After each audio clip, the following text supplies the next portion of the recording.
Hello students,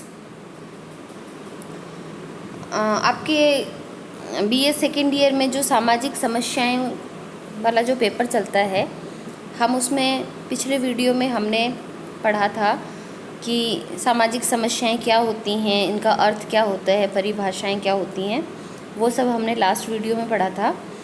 तो आज इसी क्रम में सामाजिक समस्याओं के इसी क्रम में हम टॉपिक ले रहे हैं अपराध का। उसमें हमने देखा था, लास्ट वीडियो में हमने देखा था, मैंने आपको बताया था कि समाज में बहुत सी समस्याएं होती हैं, जैसे अपराध है, अशिक्षा है, बेरोजगारी है, भ्रष्टाचार है, मादक पदार्थों का सेवन है, महिलाओं से संबंधित समस्याएं हैं।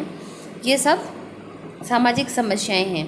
तो इन्हीं सामाजिक समस्याओं के क्रम में आज हम पढ़ेंगे अपराध, कि अपराध क्या है, अपराध की सामाजिक अवधारणा क्या है, वैज्ञानिक अवधारणा क्या है, ये हम आज के वीडियो में पढ़ेंगे।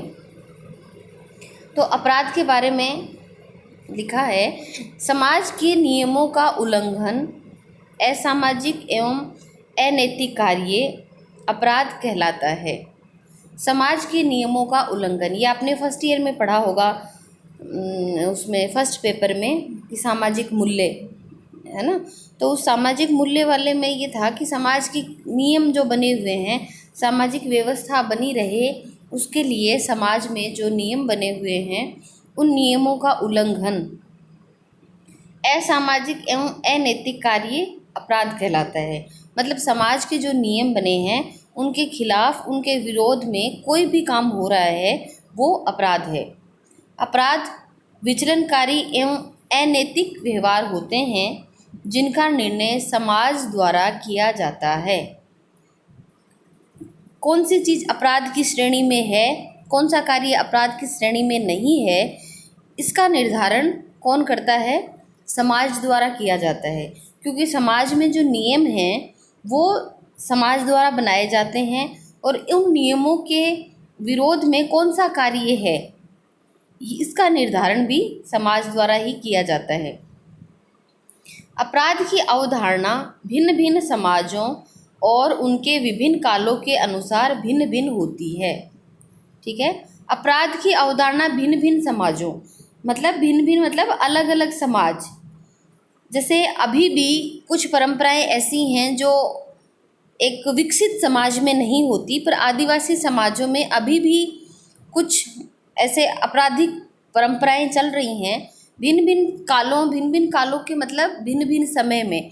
जैसे पुराने समय में कुछ परंपराएं थी जो समाज में मान्य थी, पर आज वही परंपराएं अपराध की श्रेणी में आ गई। जैसे हम देखें बाल विवाह, तो पुराने ज़माने में बाल विवाह हुआ करते थे, ओपनली हुआ करते थे, लेकिन आज बाल विवाह नहीं होते, वो एक अपराध की श्रेणी में आते हैं। तो अपराध जो है वो अलग अलग समाजों में और अलग अलग कालों में अपराध की जो अवधारणा है वो अलग अलग हुई है। अपराध की सामाजिक, वैधानिक और मनोवैज्ञानिक अवधारणाएं भी अलग अलग हैं। इनको समझने के लिए आवश्यक है कि हम अपराध को सामाजिक, वैज्ञानिक और मनोवैज्ञानिक दृष्टि से देखें। यह है अपराध का एक परिचय कि अपराध क्या है। हम कहें कि अपराध हो रहा है तो अपराध है क्या?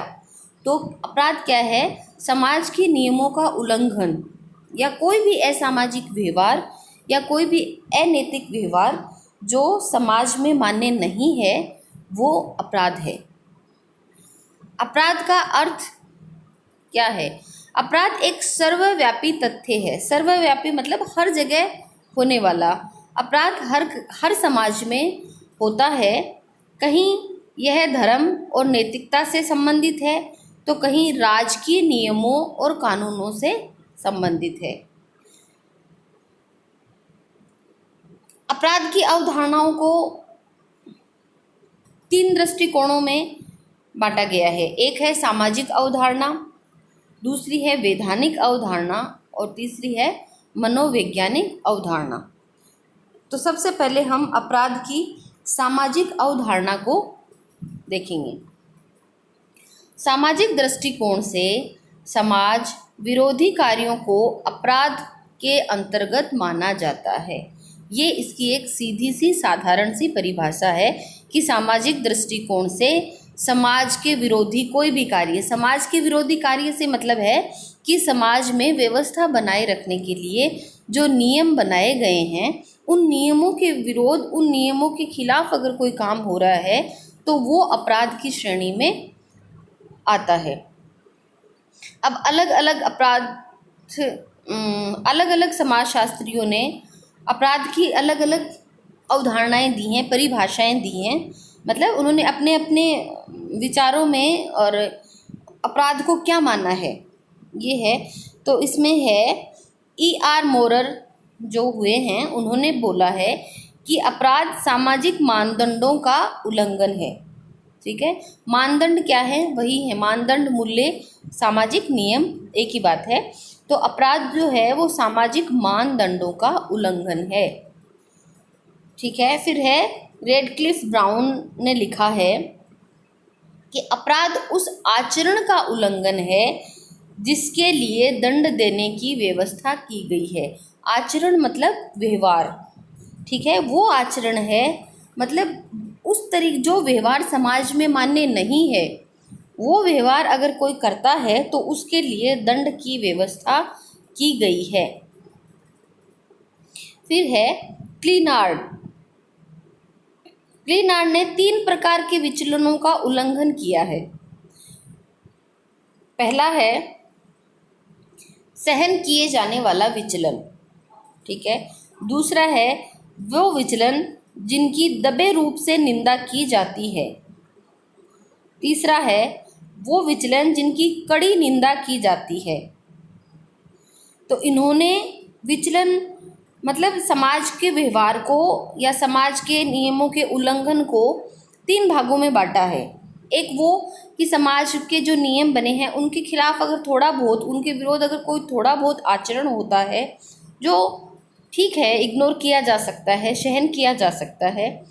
एक है कि जो सहन भी नहीं किया जा रहा और इतना बड़ा भी नहीं है, उसकी दबे रूप से निंदा होती है कि ऐसा नहीं होना चाहिए।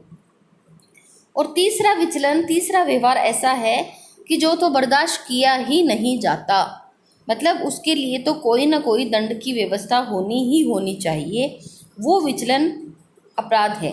मतलब क्लीनार्ड ने जो 3 विचलन बताए हैं उसमें से जो तीसरे प्रकार का विचलन है जो बर्दाश्त किया ही नहीं जाता समाज में, उसको इन्होंने अपराध माना है। फिर है इलियट एवं मेरिल। इनके अनुसार समाज विरोधी व्यवहार जो समूह द्वारा अस्वीकृत किया जाता है और जिसके लिए समूह दंड निर्धारित करता है, अपराध कहलाता है। यहाँ समूह से मतलब समाज से ही है कि समाज विरोधी व्यवहार, समाज में क्या होते हैं, व्यक्तियों का समूह होता है। तो समाज विरोधी व्यवहार जो समूह द्वारा अस्वीकृत किया जाता है। अब समूह द्वारा अस्वीकृत क्यों किया जाता है? क्योंकि समूह में समाज में व्यवस्था स्थापित करने के लिए सामाजिक मूल्य, सामाजिक मानदंड, नियम निर्धारित होते हैं। ठीक है, उन नियमों का उल्लंघन होता है या उन नियमों के विरुद्ध में कोई काम होता है तो वो जो समूह होता है, समूह में लोग होते हैं, तो जो लोग होते हैं वो उसको स्वीकार नहीं करते और उसके लिए समाज में जो दंड निर्धारित होता है, उसके लिए जो दंड दिया जाता है वो कार्य अपराध है।